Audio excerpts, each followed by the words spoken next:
নমস্কার, দেখছেন কলকাতা টিভি। সঙ্গে রয়েছে শুভাঙ্গী। শুরু করছি সংবাদ সারাদিন। গাজায় যুদ্ধ থামানো নিয়ে ট্রাম্পের কিছু শর্তে সায় দেওয়া হয়েছে হামাসের তরফে। বন্দীদের নিঃশর্ত মুক্তি দিতে রাজি প্যালেস্টিনীয় জঙ্গি সংগঠন হামাসের রাজি হওয়ার বিষয়টি টুইটে জানালেন মার্কিন প্রেসিডেন্ট ডোনাল্ড ট্রাম্প। বিষয়টি নিয়ে সব রকম সহযোগিতার আশ্বাস। ইসরায়েলের প্রধানমন্ত্রীর তরফে গাজায় যুদ্ধ থামানো নিয়ে ট্রাম্পের উদ্যোগকে স্বাগত জানালেন ভারতের প্রধানমন্ত্রী নরেন্দ্র মোদীও তিনি কিন্তু এই উদ্যোগকে স্বাগত জানিয়েছেন। বিষয়টি নিয়ে সব রকম সহযোগিতার আশ্বাস দেওয়া হয়েছে ইসরায়েলের তরফে।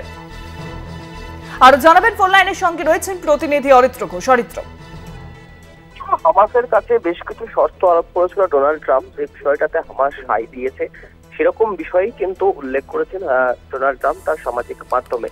গাজায় যুদ্ধ থামানো নিয়ে ট্রাম্পের বেশ কিছু শর্তে সায় হামাসের, এবং যে সমস্ত বন্দীরা রয়েছেন তাদের নিঃশর্ত মুক্তি দিতে রাজি প্যালেস্টিনীয় জঙ্গি সংগঠন, এবং এই সম্পূর্ণ বিষয়টি যে রাজি হয়েছেন হামাসরা, সেই বিষয়টি নিয়ে টুইটে পোস্ট করেছেন ডোনাল্ড ট্রাম্প, এবং বিষয়টি নিয়ে সব রকমের সহযোগিতার আশ্বাসও দিয়েছেন ইসরায়েলের প্রধানমন্ত্রীর তরফ থেকে।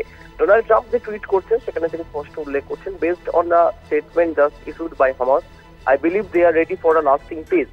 Israel must immediately stop the bombing of Gaza so that we can get the hostages out safely and quickly.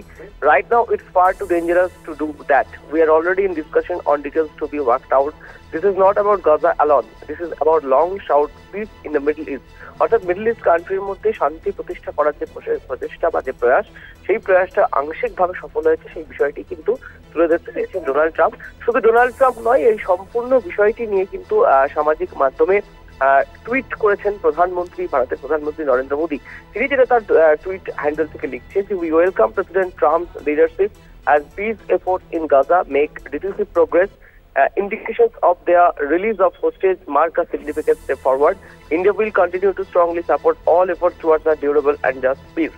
অর্থাৎ ভারতের তরফ থেকে সমস্তভাবে প্রচেষ্টা করা হবে শান্তি প্রতিষ্ঠার উদ্দেশ্যে, এবং সমস্ত রকম সহযোগিতা করা হবে, সেই বিষয়টি কিন্তু প্রধানমন্ত্রী উল্লেখ করেছেন। সব মিলিয়ে ডোনাল্ড ট্রাম্পের প্রশংসাই কিন্তু শোনা গিয়েছে প্রধানমন্ত্রীর গলাতেও। অনেক ধন্যবাদ অরিত্র। ফোন লাইনের সঙ্গে ছিলেন প্রতিনিধি অরিত্র ঘোষ।